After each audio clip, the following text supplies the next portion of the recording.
Alien Confidential, hosted by Tony Topping. He's the paranormal 007, you know, and I am his Miss Moneypenny.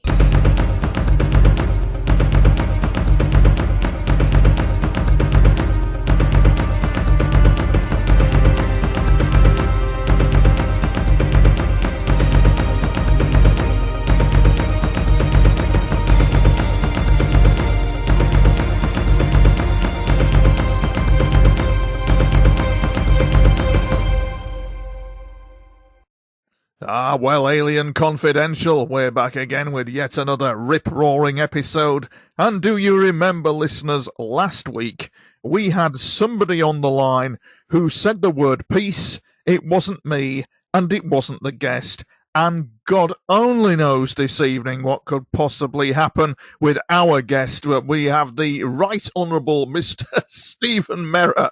And if you don't know who Steve Mera is, he's the editor of Phenomena magazine, and we're happy to have him on. And before I just introduce him, Steve reminds me of the shoe shine guy of Police Squad. You know, when Frank Drebin goes to the guy when he wants to know something who's cleaning shoes and says, "What do you know about brain surgery? What do you know about this?"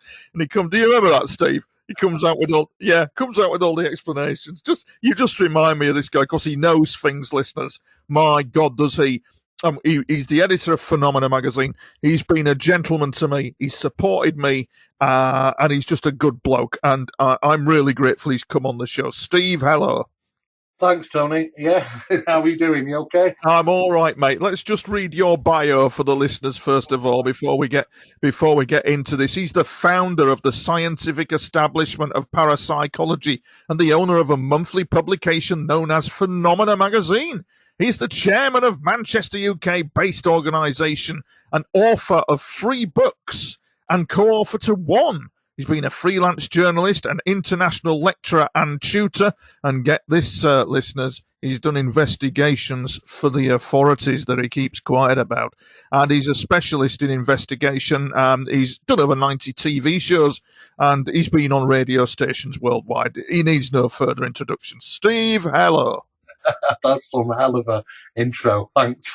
Yeah, you're all right, mate. You're all right. It's good to have you with us. I never thought, mate, when I first met you, I never thought I'd come this far to getting the podcast and my very own book underway. And how many years have you edited Phenomena magazine? Well, Phenomena magazine was an in-house magazine to start with, just for the group members of MAPIT, Manchester's Aerial Phenomena Investigation Team. That was formed I took over that group actually in 1989. It was first going in 1974 when it was formed, so it was one of the longest ones in the country. And I took over it in 1989 when David Rees passed away, who owned it, and I've been running it since. But it was an in-house magazine, but you know, we used to create it just for the members every month. But word got out, and before you know it, people were asking for it who weren't a member of the organisation. So we started coming up with an idea of maybe we ought to distribute it across the internet. Now it's the largest e-zine of its kind in the world. We have 1.8 million subscribers. I didn't know that, Steve. Get out of town. 1.8 million? Yeah, coming up to 1.9. Well done, mate. It's in 12 countries, 4 different languages. And I just sit back. I don't actually do much with it now because I've got the people at work on it, you know, but I just glance through it every month, you know, see how it's going and something. Make sure it's up to scratch. Yep. You know, with current issues, and we get it out for free because, you know, like you, Tony, you know, it's a matter of distributing that information. You know, we don't want to put a price tag on it because it's relevant information that people need to know. So yes, indeed. Oh, indeed. So what got you into it though, Stephen? What made you decide that I'm going to become the editor of a paranormal magazine? What? Yeah, it's a funny story. My father was a UFO investigator. Yeah, and what happened, Tony, was he was working. My father worked at British Telecom, and he was quite high-ranking guy, and he was in charge of all the exchanges in the UK. He had all the keys, and he'd oversight any work that was being done in them. And it's quite a high position, really. But in the days when we went from analog phones into the digital era, there was the changeovers were taking place in the early hours of the morning because They wanted to switch you over from analog to the digital exchanges, whilst people weren't on the phones, to be honest. It was a lot easier, you know. So they used to do it in the early hours. And what happened was and then this is back in 1989, when my father was working at one of the exchanges in Altrincham in Cheshire. During the digital changeover, there was a conversation that was overheard on the telephone line between two people, one assumably an officer who was at RAF Sealand. Now, RAF Sealand is an RAF place where you drive past on the way to Wales. It's it's only quite a small place, but it's notable for having like an aircraft on a stand at the front, which you could drive past and see. But at that time, it was an Anglo-American facility. But we didn't know that until I started getting into the research. And I started that simply because this conversation between this so-called officer and somebody else was talking about something called Black Manta. Black Manta? Black Manta. Black Manta, right. Yeah. Right, okay. These secret aircraft. Yeah. Really? Steady Steve, don't be getting men in black knocking at your door, men in suits turning up. It's actually mentioned that, actually. I'll tell you what unfolded. What happened was they realised there was a cross-connection. Right. There was a woman talking to her daughter on an opposing line. And because one of the guys who was under my father made an error, they switched the calls over and they got cross-connected. Remember those days you'd get that odd cross-connection with all the people talking? It was a hiccup in the exchange. But what happened was the following morning, there were three guys there in suits, wanted to talk to me dad, commandeered the manager's office. Anyway, so my father was told to go up to the office, and in stereotypical fashion, in this interrogation-like type process, two guys stood behind him, he sat in a chair, and guys stood in front of him and questioned him about what he'd overheard. Of course, my father hadn't overheard anything, in fact. It was actually his friend that had overheard and relayed the information to my father about this conversation, about this so-called Black Manta. And, of course, my dad didn't even know what that was at the time. These guys asked about my father, did he overhear? Has he been working with anybody else? And all these strange questions. He hadn't got a clue what we were talking about. And he said, well, you don't mind if we take you to your home then? And my father said, well, no, yeah, fine, no problem. Can I ring my wife? And they said no, and he wasn't allowed to. So they put him into a car, big, large Mercedes, in the back. That one sat either side of him. And they drove to his house, knew exactly where he lived. And they showed the Ministry of Defence official badges. So these guys are from the MOD, allegedly. And my mother met them there, and she was quite mouth agape. She was quite thinking, what's going on? I mean, my dad said, look, Diane, just let them go in and let them do whatever they want. They came into the house, and they literally turned it upside down, Tony. They turned the drawers upside down. Now, my dad was into UFOs, and he had about maybe 16, 17 books on the subject. Yeah.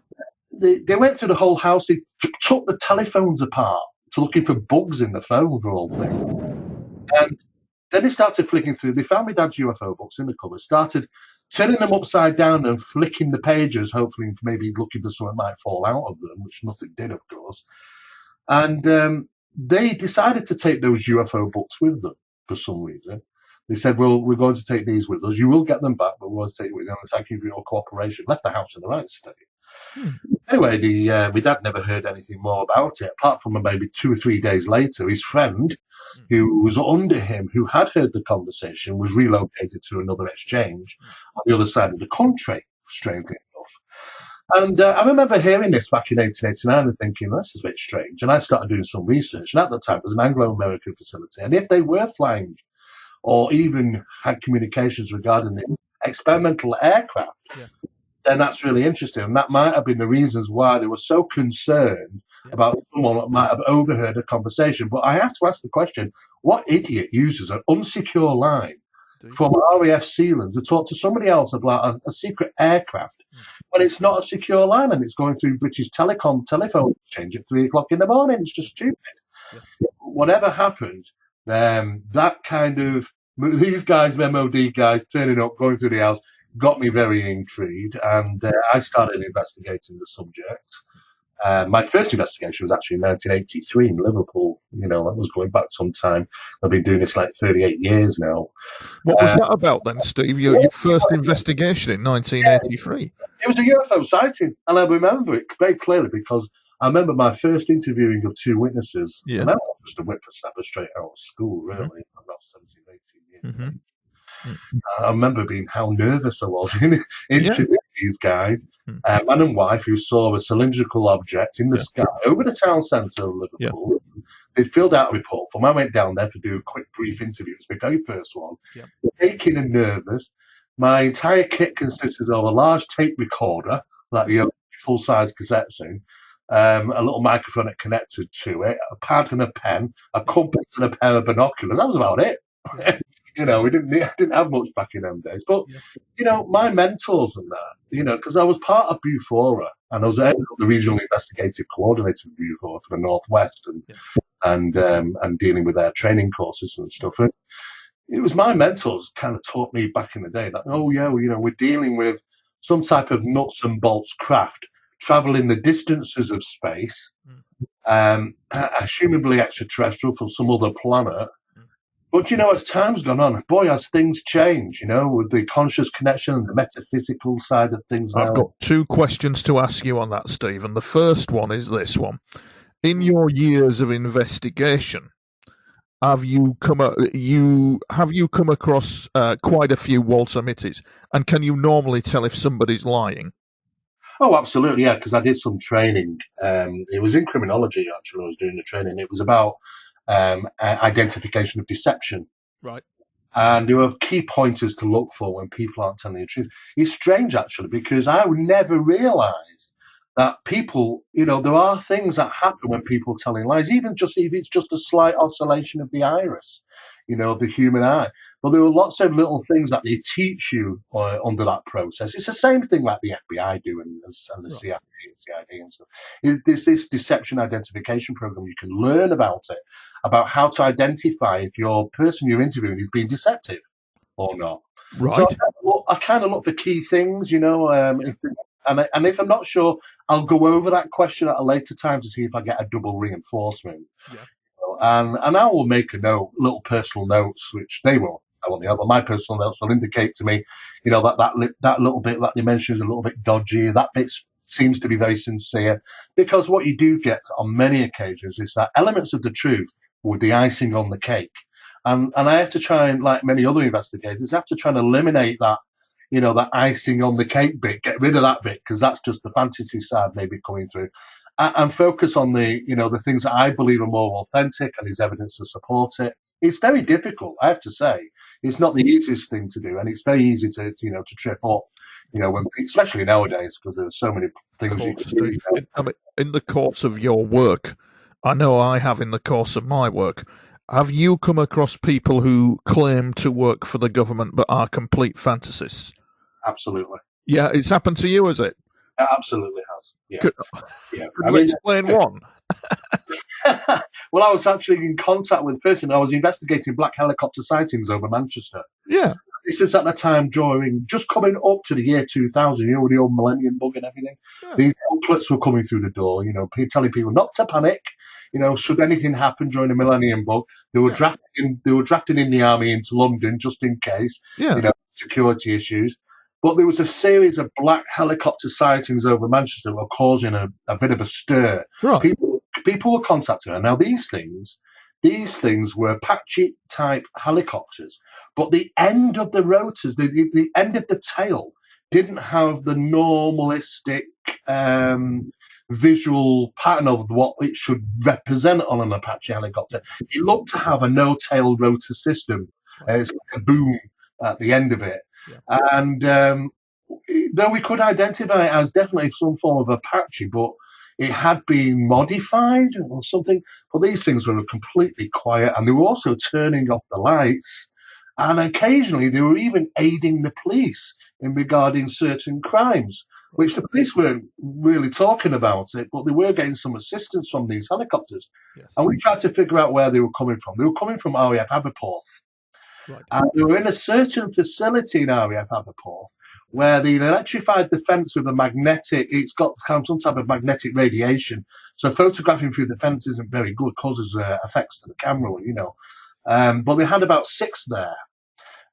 Over a period of 18 months, there was an announcement from the Ministry of Defence that there were a number of these helicopters, I believe 18 or 19 of these in the country, and they're coloured with CARC, that's CARRC, I think it's called. It's a type of paint. Yes. They're not black, but they're very grey. Right. They're dark grey, and they do have lettering on them, but the lettering's also quite dark. Yes. So it's not easy to identify. They don't have to follow the normal characteristics of light configuration for aircraft. They can just, I've seen them. I was watching one of these, and they just switch off.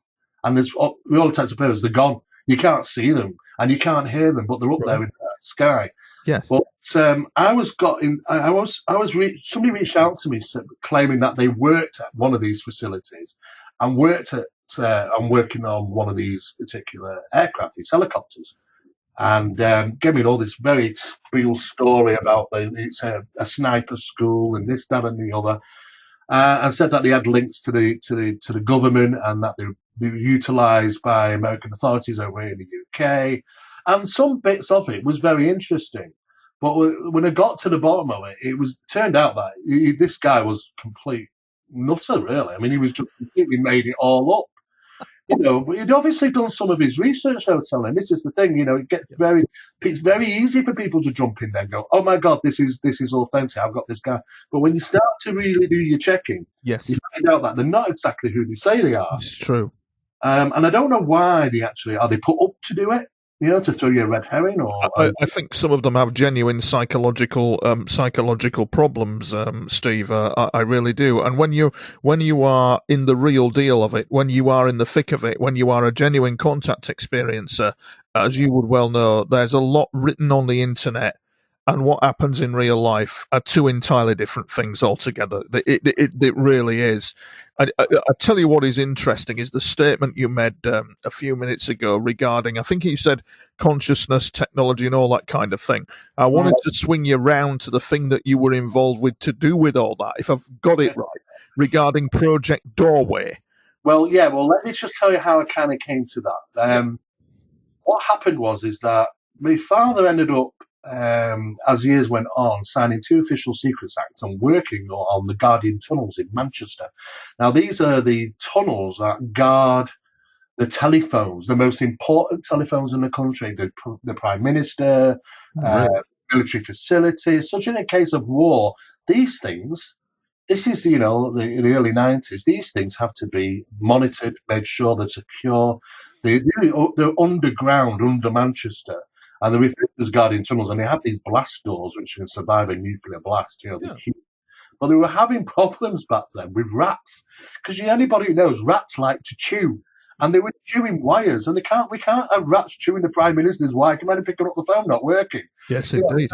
We can't have that. So this is like 1991. My dad was telling me secretively, because he had signed 2 official secrets acts because he'd been working down there, and he had access to those tunnels. Not many people did. Yeah. Some guys came in with some technology, and he said they fired like a laser at anything that moves under in those tunnels in the early hours. So they were cleared out of people, but anything that moved in the dark. I mean, my dad used to come down and say, look, we would occasionally exploded rats. Well, I mean, what type of technology are we looking at that can explode a rat? In 1991, locks on to move, and it literally kills the rat. At least it exploded, And I was like, oh my God, really? And he was telling me about it, and I thought, well, that's it. And funny enough, I ended up signing the same official 2 secret acts with the MOD when I was contracted to work for NATO. I was RAF Weatherfield in Essex. Oh, he's worked for NATO, listeners. Sorry to interrupt you, Steve. He's worked for NATO, by the way. I'm sure you'll tell us all about that as well. Well, I got into there, and I was starting to work on telecommunications. It was just normal stuff to begin with. Yeah. But I was assigned to a special operation involving Marconi. Yeah. And obviously the Royal, NATO, the communications. And they had 2 satellites in orbit. And I can also say these 2 satellites are non-listed satellites, and they're both about the size of a football field. I believe they're owned by the National Security Agency. Oh. And when I say they're non-listed, they don't exist. In other words, they don't have an IP address or an ICOT address. These are certain numbers that recognize, the computers recognize what they are. They're not listed. And what happens is that we had the guys I was working with, even though there is compartmentalization, we don't often talk to each other about the jobs we do involved with. Occasionally we do, it happens. The guys were calling these things that they were installing bio boards. Now, all I can explain is that they looked like a big computer board, like you'd find in a large PC. But there were biological circuitry on them. There was even the memory cells was a liquid biological form of memory.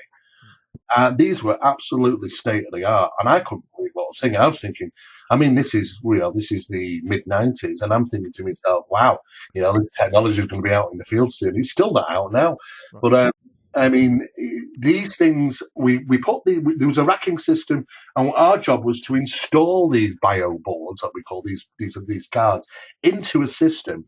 And what happens is that the satellite automatically communicates with them, and then obviously gives you a feedback that the communication is open. I don't know what they were using them for. I wasn't given that information. Just my job to install them and make sure that there were no faulting between them. Yes. These are completely operated by these 2 satellites in orbit. And it was a form of telecommunications, but I assume that this telecommunications was instant and was traveling around the world, and this is mid-90s. Right. So, that was quite a heavy thing at the time. And it was only some years later, I actually read about 5 years ago that IBM are going to be releasing biological memory cells. And I thought, bingo, that's what they are. That's what I saw back in 1995. And then that technology is still not out into public domain. They talked about it 5 years ago at IBM releasing. They haven't done this yet. But once I started seeing that on the internet, started talking about it, I thought, well, if it's out on the internet, I can talk about it, Yeah. But what was interesting is that for some reason, I ended up signing the same 2 secret acts as my dad. Maybe they knew that, maybe that trust my dad didn't trust me, and I don't really know. But it got me into thinking about communications and how equipment is affected in certain areas. And then obviously we eventually formulated Project Doorway, which was it's an international research in connection to the UFO phenomena. The manifestation. In connection, sorry to interrupt you, in connection to the UFO phenomenon, just before we get into Project Doorway, Steve, a question I did want to ask you in terms of NATO is the fact that listeners may be or may not be familiar with the work of Staff Sergeant Robert Dean, who sadly passed over to the other side. Now, he went up in public, he appeared in UFO magazine and all across the world, talking about the NATO assessment. He claimed, listeners, that he was a master sergeant in NATO's control room, and that he was looking at something called the assessment because NATO was having to assess what was causing air alerts in their airspace because they thought it was the Russians, and it wasn't. In your career, Steve, in that sector, in NATO and the military, did you see anything or any hint at all of anything like that? Do you know, I wish I could say yeah, because I would have loved it, but no. I have to say, they do such a good job with compartmentalization. You do not get to talk to or find out about things if they don't want you to. I was aware later on, Bob Dean and the assessment. Yeah. And I have to say, maybe the work I was doing, allowing this immediate forms of communication was something to do with that. If they are picking up strange things, maybe they need immediate confirmation from the other side of the planet. Are they picking up? Because some of these things, apparently, from what I read in later life, that some of these things were not just traversing the skies, but coming in from outside in. Yeah. And being picked up by these facilities. And of course, they need to triangulate at an incredible speed. And to do that, you've got to have immediate fast communications. Yes. And maybe that's some of the work I was involved in with some of the secrecy behind the communication devices that they were using back in the mid-90s. Right. Got you, Steve. And Project Doorway, please continue.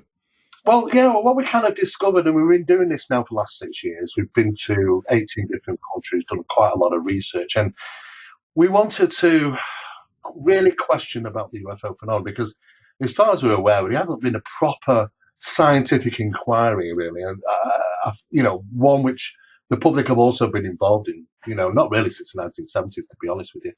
And we've changed so much regarding this phenomenon. We've learned so much over the years that it's so different than what we initially thought. Now, the phenomenon represents far more than what we were initially taught. So what we realized is that if this phenomena is everywhere around the world, let's do some surveys. So we did.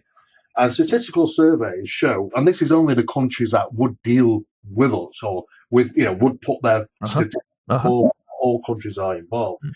But, we can calculate that UFOs are seen like every 18 seconds or something like that. And if we think, okay, well, that's a lot of UFOs.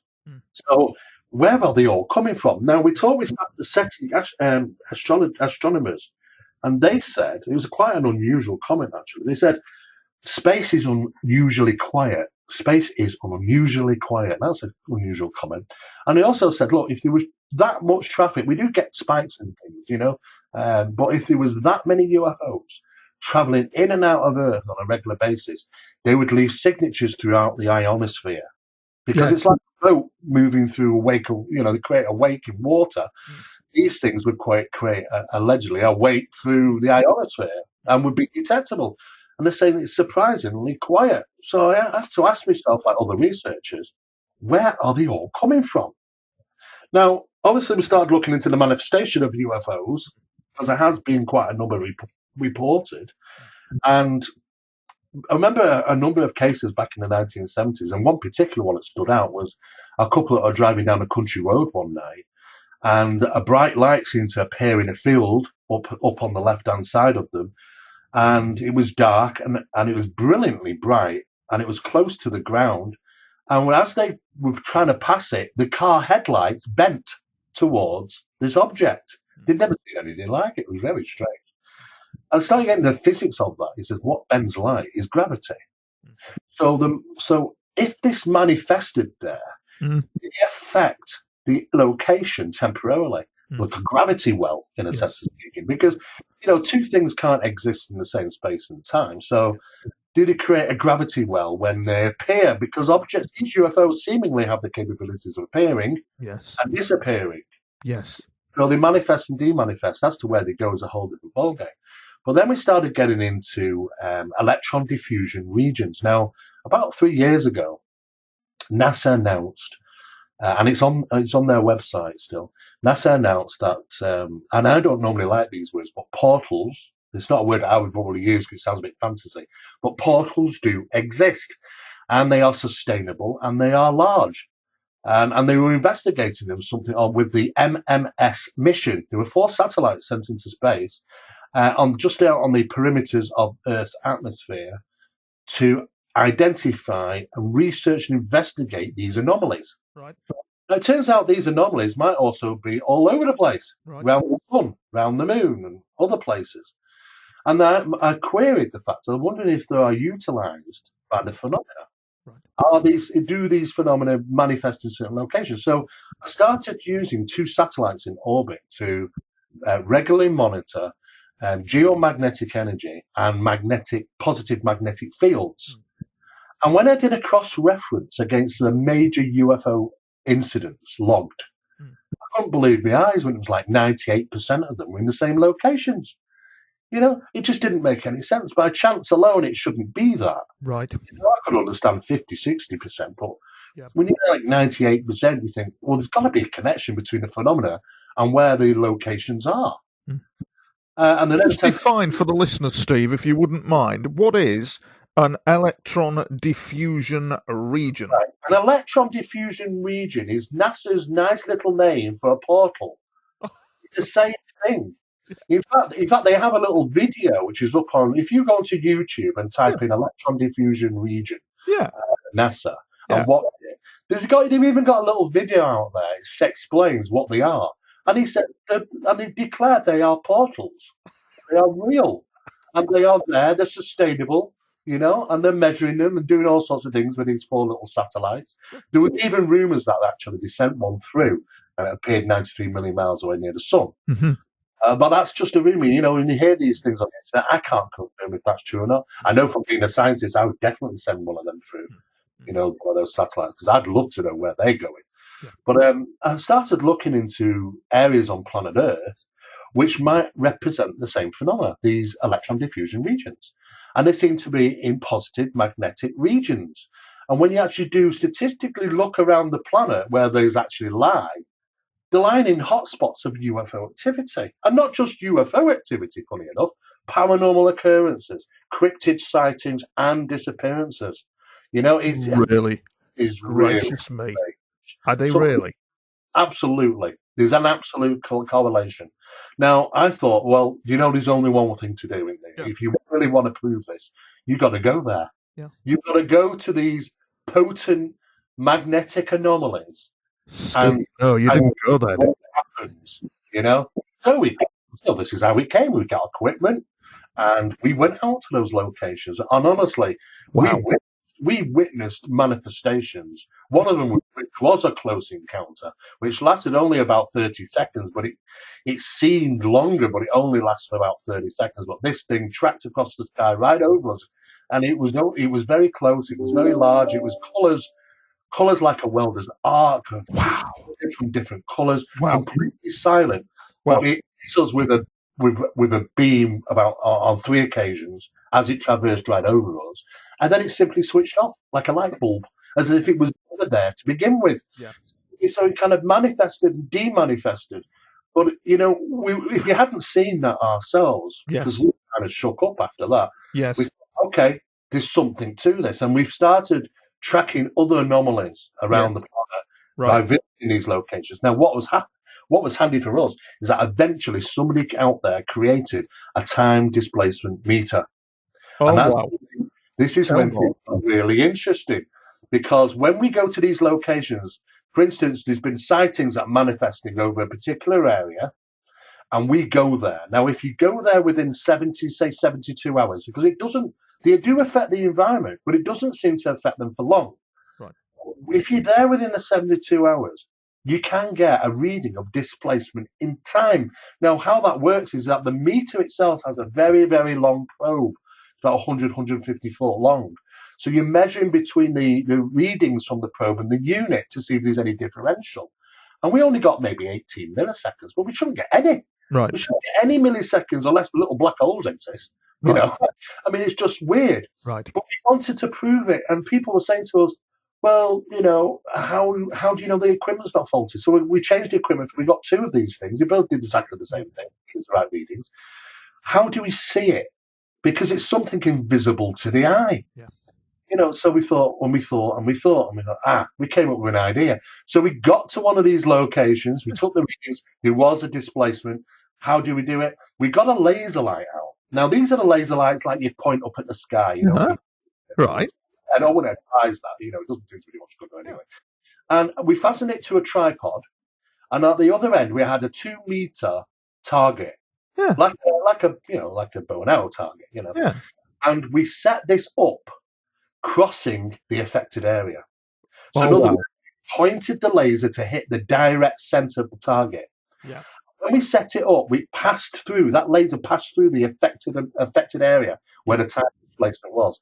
And what we saw was the laser would bend in the middle like a string of a bow bending backwards and forwards. Wow. That was the effect on the light by the gravity distortion. Wow. You can see it. We filmed it. It was measurable. And what I liked about it, you could see it. Yeah. Because you can't normally see these things. You could see the effect. So we do know that it was very short. It was very short lasting. But if you get to the right location at the right timings, they seem to leave a residue of effect behind. When they manifest, they affect the location for maybe up to 72 hours. In my book that I'm writing, Steve, that I've nearly completed, called I, Alien, The Secret Ufo Chronicles, I've been in some absolutely hair-raising paranormal situations, and it's all about the journey to discover why that's happened. And now in this book that I've written a few weeks ago, an incident happened to me that rendered me speechless, actually speechless. and it was to do with interaction with a non-human entity, an alien, that type of thing. Now, it was very real because the being, when the incident happened to me, and it's a question I'm going to ask, you might be able to help me. The being, it would appear, in the middle of what I'm writing about, this being affected the reality around it. Therefore, I am told on the secret rumor mill. Therefore, I am due to the incidents, 1 nanosecond in the past. Yes. What is the concept? What is that about, Steve? What is the consequences of that if somebody is 1 nanosecond back? You said that sounds like it makes sense to you. I couldn't make head and tail of it. What's going on there? Well, assumably when people are affected this way, and it's obviously speculative information people are putting out there about this, but if that is the case, then you're targeted. You stand out so easily to them. Right. The distortion, and that's measurable and it's easy to identify, easy to find, easy to look onto. It's a key of being able to access whereabouts those individuals have been affected. Fascinating, Steve. It is, because you know what? It's not how this phenomenon. Well, most people will know from reading my stuff that I got involved in very heavily in the paranormal, very heavy in the parapsychological research. Yeah. I was involved in numerous sittings and circles and think tanks and all sorts of different things. Yeah. And what we learn at a very early age here is that the first time the manifestation of these alleged interdimensional extraterrestrial entities was not through the phenomena of ufology. It was through paranormal. Yeah. It was through meditation circle. Yeah. Yes. And now we know we can conjure phenomena. Yes. Now that we can conjure these things, and don't get me wrong, they are real, these things, but Yes. we can conjure these we can get them to.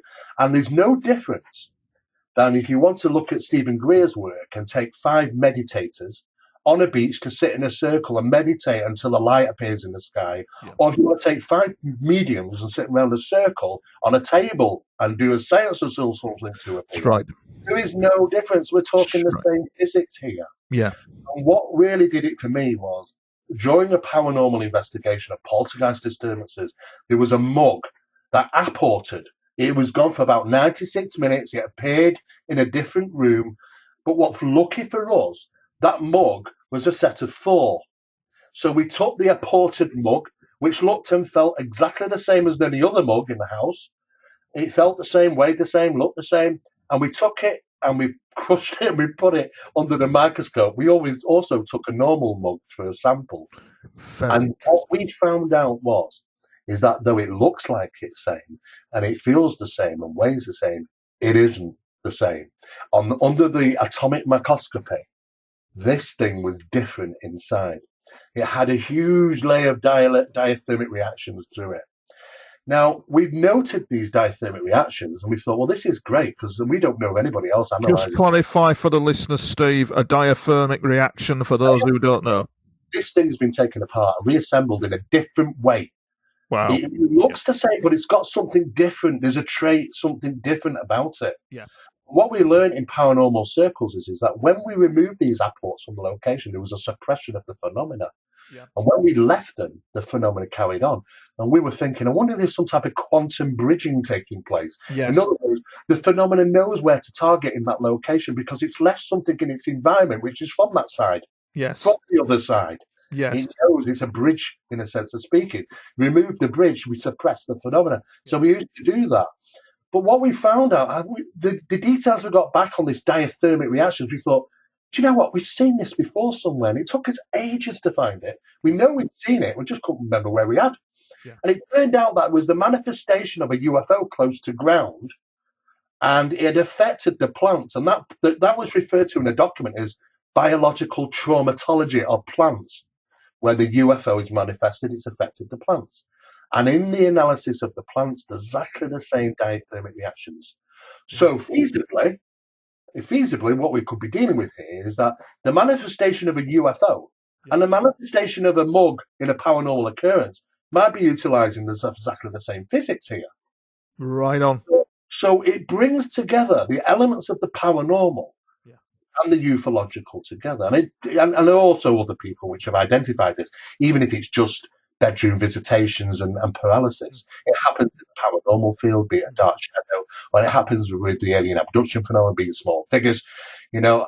Maybe we are more connected with, understanding about the paranormal and ufological in together as a circle, bringing them all together. Because the UFO guys didn't get into the ghost hunters guys. Oh, I'm not interested in all that ghosty stuff. And vice versa. The paranormal guys weren't getting into ufology. And nobody was seemingly, since the 70s, we're getting any further in ufology. And we're thinking, why is this? Well, I'll tell you why. It's because we had these blinkers on. We had these walls up dividing the subjects. So we decided, the Project Doorway was decided to get rid of all the walls. They don't exist. Yeah. Because the only way to deal with this subject in ufology is to look at it as a whole. Yes. And its paranormal attributes and metaphysical attributes. Yeah. That starts to get us down a path, leading us away from the stereotypical idea that these things are just traveling distances of light years from space. Yeah. In physical metal craft. Yes. It takes us down a whole different road. And then once you start going down that road, you start to realize this phenomena might have been right under our noses since the beginning of time. Yeah. It has several different masks. It's one phenomena. It has many different masks. There is a huge amount of deception that's involved with these things. Oh, isn't there? And I tell you, it's not all love and light, because I've travelled around the world doing lectures. Yeah. And some places, I brought people to tears. Yeah. I remember when I was in Arkansas, lecturing, and there were people crying at my lecture. And I said, what's going on? What's up? And basically people going up saying, well, I've introduced my daughter to this phenomena. It's all love and light and da-da-da-da-da. And I said, well, look, he said, I'm not saying that there aren't good experiences, I don't know. But what I am saying is, you've got to understand that the phenomena does what it wants. It has its own agenda. And it's all down to how we want to perceive it. It's good or bad. They're just doing what they want to do. And nothing's ever going to stop them. Doesn't seem to have ever stopped them. I said, but you've got to look at the phenomena in the whole. You cannot be ignorant to the incidents which have occurred around the world, which aren't good. You only got to look at incidents that took place in India where people who were attacked by a beam of light and burned. Some of them died, some of them ill. Exactly the same as the Colaris incident, 1977, 1978. There was a gentleman who was fisherman of Crab Island, and he almost died after this thing hit him. These beams of light. One guy went backwards in time in his mind and died. 10 years later. It's just ridiculous. There's a real risk, Steve, of going backwards in time when these things are near you. This is what I've discovered. And I'm wondering if you could give your esteemed opinion, kind of like people going missing and abductions. What's your take on it? Where are they going when they're going missing? What's your take on all that? Well, I got into the 411. It's very easy to do because, I was always interested in missing people. But when you talk about 4.3 million people, you're talking about the amount of people that occupy New Zealand. Yeah. If you just want to look at Alaska itself, it's like 43,000 people have disappeared. It's just ridiculous. Yeah. Now, when I say disappearances, I mean profound disappearances. I don't mean just normal disappearances. We have them all the time. These are the most profound. 1 second they're there, the next second they're gone. Yeah. And sometimes, what is left of them is just bones, occasional bones, or strategically placed in certain areas. If you want to get into that, you have a look at David Pollardi's, 411 stuff. It's creepy, it's spooky, and it's not a place I'd want to be in these national parks. Yeah. But it's out of the way of sight. It's out of the way of people. And phenomena, we know this phenomenon is hyper-evasive. It's always been hyper-evasive. Look what he was doing at Skinwalker Ranch. Yeah. They tried to set CCTV cameras up. Yeah. It happened in a different field. So they turned the CCTV cameras to that field. It happened in an opposing field. Of course. So they put extra CCTV cameras in to cover both fields. It ripped the wires out. Yeah. This stuff is, it's hyper-evasive when it wants to be. Yeah. And if they keep away from us and they want to carry on doing their business, fine. But sometimes they're going to be picking locations where there isn't many people. And national forests are amazing places for that. And there are some odd occurrences that happens in there, what people have reported, including the UFO phenomenon, strange cryptids and stuff. Have you met anyone, Steve, who has been in one of these parks or forests, disappeared and put back again? I don't. I've never actually met anybody who has. Most people that disappear, high amount of people that disappear, I've never seen before. Right. They're literally plucked from planet Earth in a sense of speaking. And they're so profound that even the authorities of the national parks won't release documents because they're just way too profound, to even understand what's going on. Something's definitely going on, so people are being taken, and quite a lot of people in remote places. So I always say, be careful when you're out there. And I've said to people also is that one of the most important things to do, because there are people which are into UFOs, and that's fine.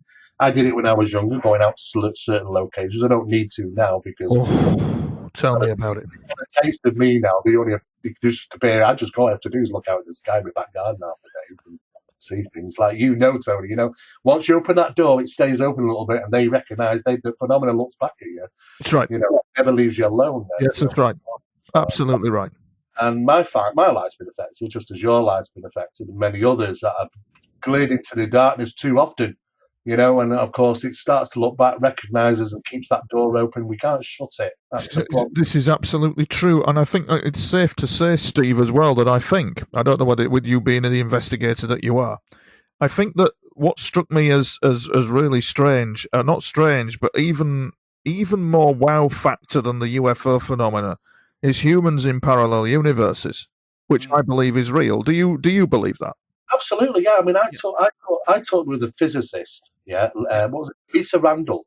She's from Harvard University. Yeah. And she made a statement a number of years ago. I talked with her. It's fascinating what she wrote. She found evidence that there are multiple realities. Yes. Around us. Yes. Right around us. Under our noses. Yeah. And you know what she said? It was really interesting. We can only identify them by a sapping of gravity. And I thought, here we go again. By a what of gravity, Steve? By a sapping of gravity. Gravitational disturbance identifies them. And she's a Harvard University professor. Yeah. And she's announced this. She said, we found the evidence that these things are around us. Now, all we have to have is something that can utilize them, can jump backwards and forwards. And I'm sure Phenomena has the capabilities of doing that, because we may be in a ruse for us to stare up at the stars and think, wow, they're out there. When in fact, they're stood right behind you. You just maybe not even know. Yeah. And I think that's the ruse. And there has been on many occasions when, researchers at special facilities working for government programs have been concerned about the subject of UFOs. I mean, back in the day when the CIA were releasing reports, they had these little things we used to write on them, WSFM. And for years, people were trying to figure out, what is WSFM? Is it some secret organization? Is it a program? Is it an establishment? No, it was communications in-house to represent the phenomena they were trying to describe. And this is talking about UFOs. The WSFM was for weird science and frigging magic. That's That's what they represented. Yeah. And I think that's because they didn't quite understand the physics of it. Yeah. They couldn't wrap their heads around with the knowledge they know. Yeah. Just forget it. You might as well empty the glass of knowledge we have, and it needs poured up with some new forms of physics which we just don't understand. These physical things can be physical and non-physical, and can manipulate and disappear into reality and non-existence, or appear and manifest right in front of you. It's always been that way. But like we say, the first entities that we're seeing, Aleister Crowley saw an entity in 1918, was it? I think it was 1918. Oh my God, Steve, you're getting it. You really are getting into a different ball game. You really are. And I'll just say for the listeners, for experience, and I've no wish to sensationalize this, but when they swear such entities sound very uncouth, there's a whole paranormal world out there that we've been dabbling in the occult for the wrong reasons. And I think, when we look at it, I was wondering, Steve, your opinion on the cattle mutilation stuff. Where do we stand? Where do you stand with that one? Well, it's quite good you say that, because we've done extensive research into animal mutilation. Have you really? Oh, absolutely. Yeah, we kept Carry on. We kept it quiet because there's not a lot, people don't look at it as a great piece of subject to work in. But, it was only, a couple of years ago that I thought 1,000 deer were killed in Norway. And they were missing the heads, they were missing the antlers, they were typical mutilated. But what they said is they put it down to as a lightning strike that killed them all. Right. And it was just pushed over. Yeah. We got incidents taking place in France at the moment. 22 horses have been mutilated in the same way we expect them to be as if they were in Colorado. Yes. The phenomenon is it's happening in the UK at the moment. It's been going on in Bugden, it's going on in other places. And now it's even going on in Bolton, of all places, which is not where I live. You know, What, mutilations in Bolton? Yeah, there are sheep mutilations taking place up near Winter Hill Transmitter Good up in God. Bolton. You know, the phenomenon is always around, you know, but it's closely associated to UFO sightings, and those areas are associated to those sightings. But what we discovered was, you know, some of these animals have been dropped from height. You can tell because in the report it shows the broken limbs, broken ribs. You know, these have impacted the ground on many occasions. One actually fell into a tree in Colorado. Yeah. Actually, it was found in the tree, Right. but exsanguinated. Some of the first precisions on this animal took place while the animal was standing up. So God. we're assuming that they're kind of doing some entranced some way, but the animal's fear levels were extreme. You can tell from the brain, Yeah. from the chemicals in the brain, that the animal felt everything and was aware of everything. Now, the induction of fear was extremely high, higher than normal, for the amount of cortisone and adrenaline in the brain was so off the record that it was as if these animals were purposely induced with fear, just as they do in paranormal occurrences. You know, they purposely want to make you fear in cases. And that, we believe, because during the amount of fear, a huge amount of chemicals are released into the soft tissues. Those soft tissues is where they deal with the immune system. It's called mucous membrane. Yes. And you find it around the soft tissues. You find it around the areas where they all take, from the eyes, from the mouth, from the rectum. You know, those are the locations where it gathers. Are they trying to somehow deal with immunity? I mean, we don't have a problem so much with common colds, but what we tend to find when these experiences happen is that they're very short-lived out in the open. They seem to pick us up and take us on board somewhere or away somewhere, you know, but they don't seem to be in our environment for very long. I'm wondering if they're trying to study immunity, because you'll find it in the blood and you'll find it around soft tissue. And isn't it coincidence that they're taking all the blood and they're taking all the soft tissue? And if that is the case, then it's about immunity. Yeah. And maybe just trying to become immune to all the diseases that we have here on planet Earth, even the common cold. Yes. And if that's the case, and they do manage to do that, then you have to question what type of world we're going to be living in then. Yes. What do you think's doing it, Steve? Oh, I think it's definitely them. I mean, some people have suggested, oh, yes, it's the military and it's drones and it's this and the other. I believe the drones are monitoring the phenomena. Yes. The military are monitoring the phenomena. Yes. Because I can tell you now, this phenomena of mutilations has been going on for thousands of years. I remember talking on the phone not too long ago to a gentleman. He was a doctor. He was Indian, an Indian doctor. Right. And he was in his 60s. And he said, do you know, my grandfather, I grew up on a farm with my father and mother on my grandfather's farm in India.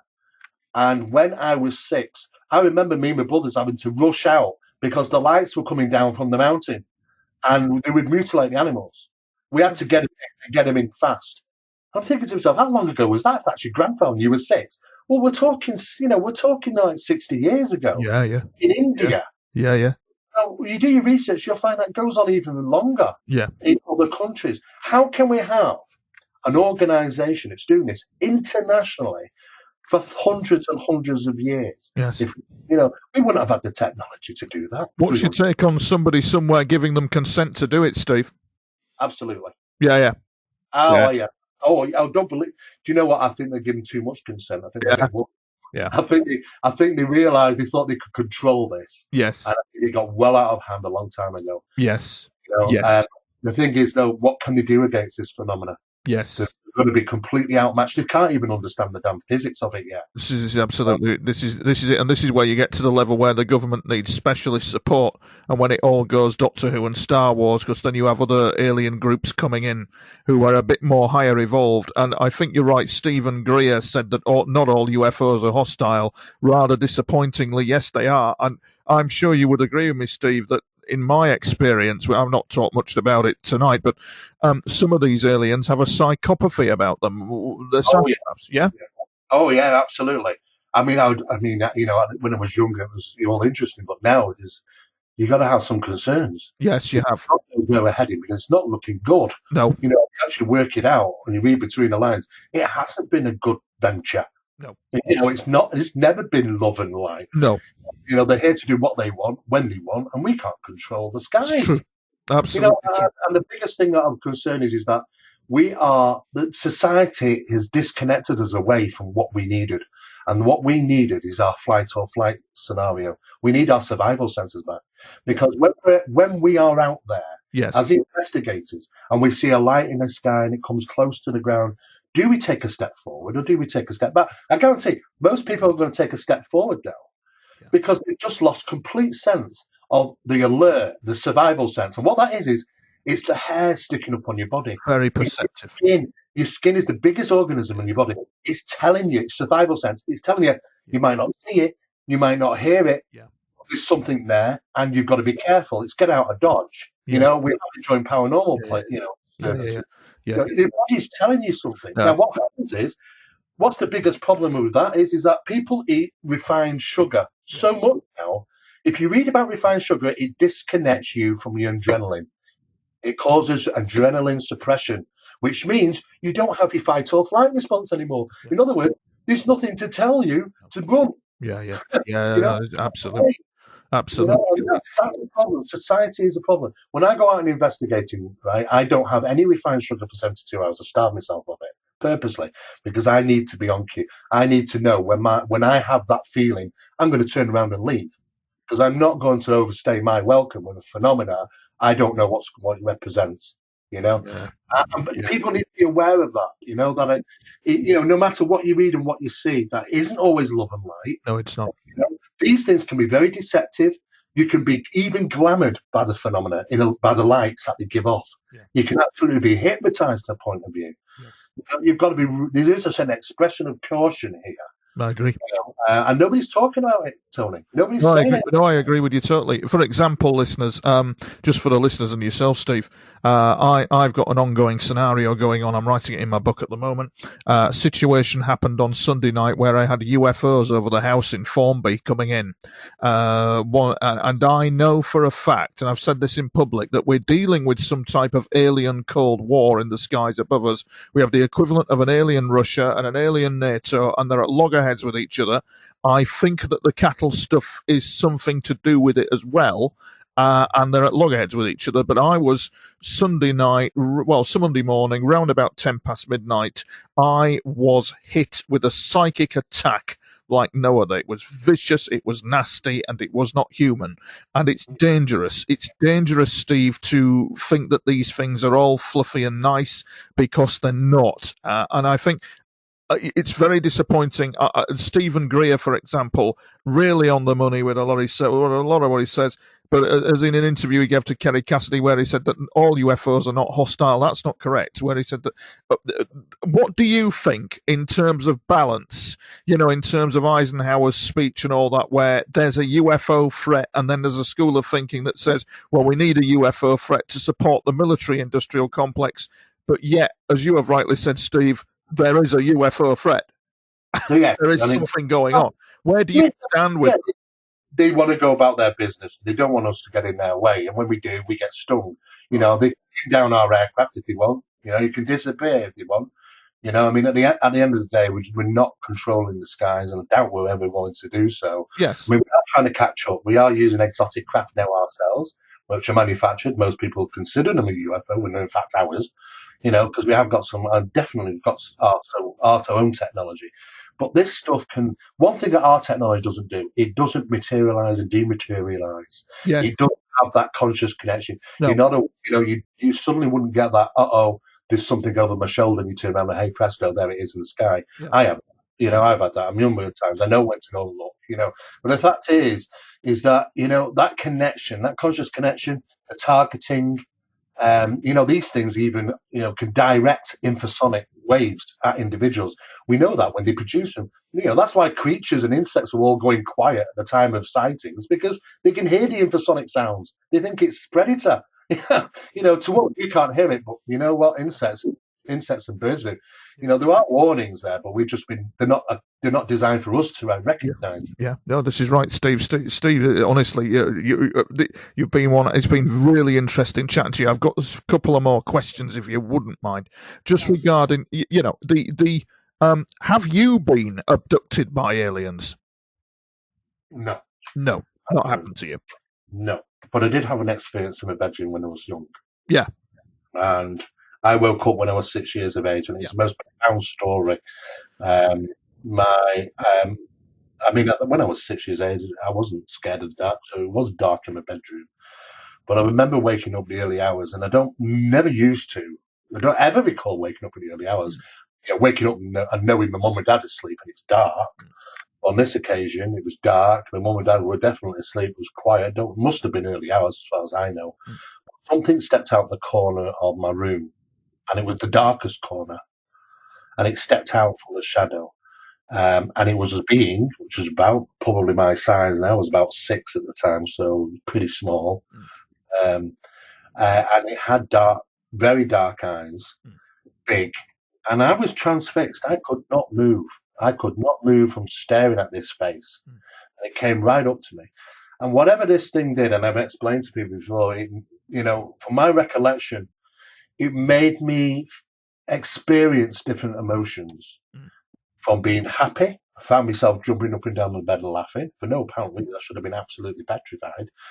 To being upset and crying, and then being absolutely fearful, and then pain, because it reached up and gripped my cheeks and pinched them really hard. So I experienced sadness, happiness, pain. I experienced a range of different emotions. But when I was when I was sat on the bed, this thing had control of it, absolute, complete control of me. Never once said anything. No telepathic information, no talk, nothing. Yeah. I had a quilt on the top of the bed. It was one of those old quilts where they had frilly edges.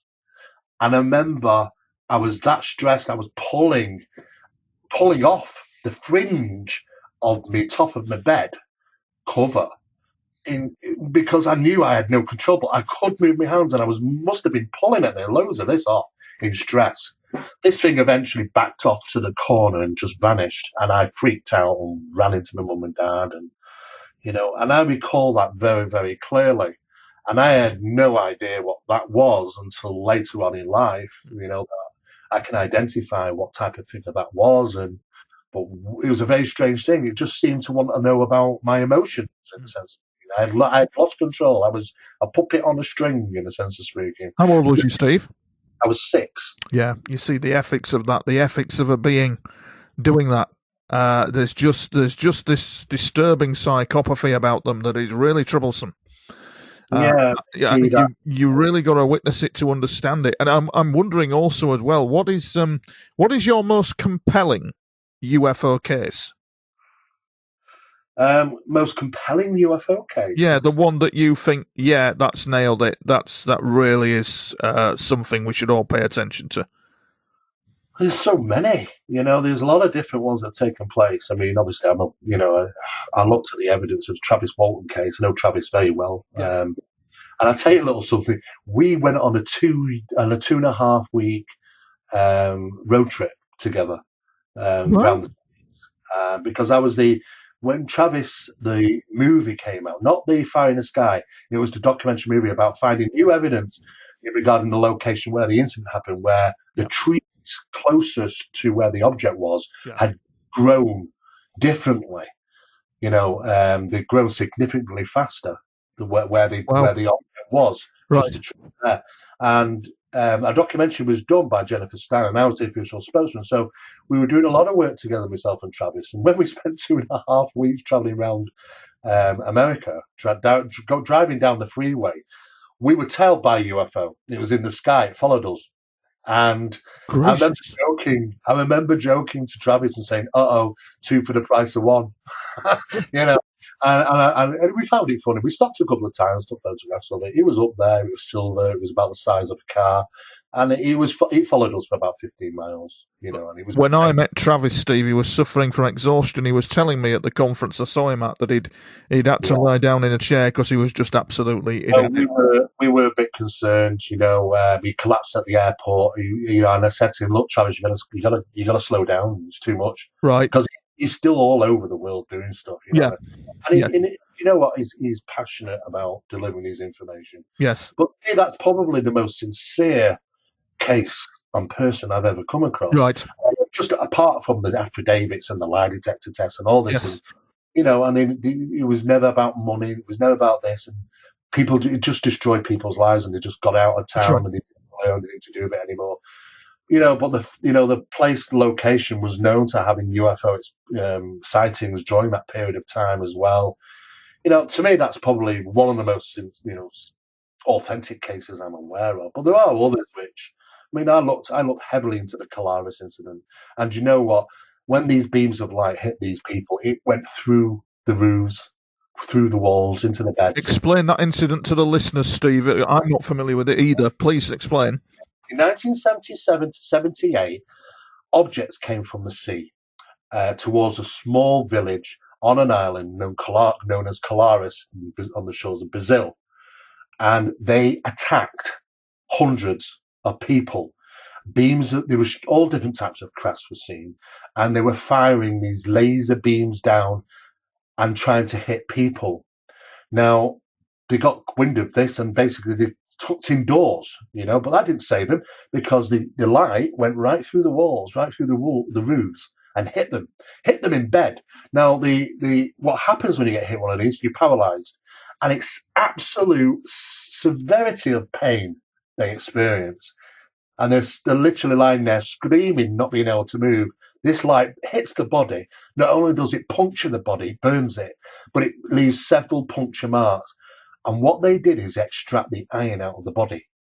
Good now, God. Several people died. Many people fell ill for months. And the deficiency in iron content was roughly about 97% of affected people. They were taking the iron out of the body. And we believe reasons why they take the iron out of the body. They were setting them up for further contact experiences, because this has been known in other times. Now, what's interesting is the fact that the US government released some statistics 2 years ago. I had an interview with George Knapp about this. He drove all the way from Las Vegas to LA to interview me about this release. And this release showed the Colaris statistics, and they lied. They said one person died, which was accidental death. No, 7 people died. They said 37 people were adversely affected. No, 1,944 people were adversely affected. They put a cap right across this. They don't want people to know what happened. Exactly the same incident happened in a region just like Colaris, where there's no police, no authorities, no military. These were people sitting ducks in a village, and they went at them, and they kept at it for a few months until military got involved, and it became Operation Plato. And even the head general who had his experiences ended up committing suicide himself several weeks Really? later. And it was all hushed up. Exactly the same incidents happened in India, and they hushed it up. They said it was down to locusts, a flock of and bees and things, and insect bites. They tried to cover up that one as well. But the more you dig, you start to find, actually, there are some incidents like this, and it's just being covered up. Right. It's just not being told No. about how many people are being killed, being taken, being adversely affected, close to death, in pain, all these things. Now, if we're dealing with all the love and light phenomena as we expect it to be, we wouldn't expect that. And this is what they're covering up. They're covering up all that information about the severity of the phenomena. I would agree, Steve, but not only that as well. I would say that some agreements have gone on. I have reason to suspect, after 40 years of dealing with this, that some agreements have also been reached, all for the wrong reasons. Well, don't get me wrong. The government don't care about the likes of you and me and other people like that. It's always for the bigger picture for them. Yes. And for them, I would say it's military-industrial complex and technology. Yes. And that's to get one who's got the biggest stick wins. Yes. That always been the way since caveman days. Yes. And it seems about that. They don't care about the soldiers in the middle. The likely of normal public people which are adversely affected by this phenomenon. But you know what? They've lost control, absolute lost control. And now there's a worry. And now there's a panic. Yeah, I agree with you. Agree totally. Do you know what the purpose was, in your opinion, as to why these UFOs did what they did at this incident in Brazil then, Steve? Sorry, just... Well, it goes back hundreds and well, if not hundreds, thousands of years. You go back to the early days of our ancient ancestors, which were worshipping the serpent gods. It's just a different face to the phenomena. But it was all about blood worship, and it was all about sacrifice. Yeah. We all could take our kids to Stonehenge. Oh, isn't it lovely, kids, Stonehenge? But you know what? There's a sacrificial altar there. Yeah. It's not all over like these places. Yeah. You have dark histories, and it's all around the world. They were sacrificing people to the gods from the sky. Yes.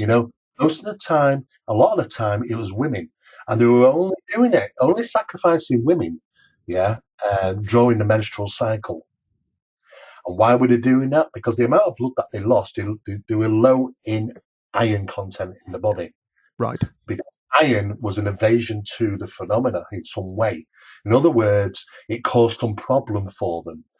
If we get into hundreds of years ago instead of thousands of years ago, you start to find out information which leads you to questions like, why were farmers in France in the 1300s literally hammering raw iron rods into the fields to suppress the phenomena from attacking their livestock? God. Why, right, in the 1600s, were they putting iron nails round beds to stop phantom visitors at night? Why did they start hanging up iron horseshoes? It was nothing about luck. It was about warding away the spirit, warding away the things from the other reality, be whatever they are. Even in medieval times, they weren't daft. They knew that to make sure that they always circumnavigated graveyards with iron wrought gates. Yeah. And they, the traits are still there within us. So what we started doing back in about 15, 20 years ago is utilizing iron and utilizing UV in the investigations of paranormal phenomena.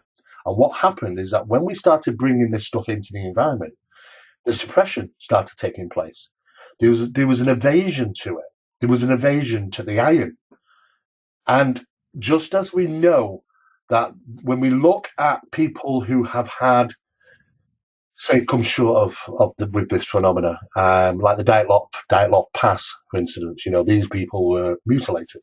Yeah. The blood was from the body, but the iron was taken from the blood. Yeah. Whatever was taken first was the iron content was taken, just as it is with other animals and people. The iron content is taken because if they want someone to have further contact, they usually they keep the iron content in the body low. So when you start looking at abductees, the real abductees that are taken and having medical examinations, you start to realize very quickly that the iron content in the body is very low all of a sudden. Right. Why is it? Why are they almost anemic, these people, when they're having regular contact experiences?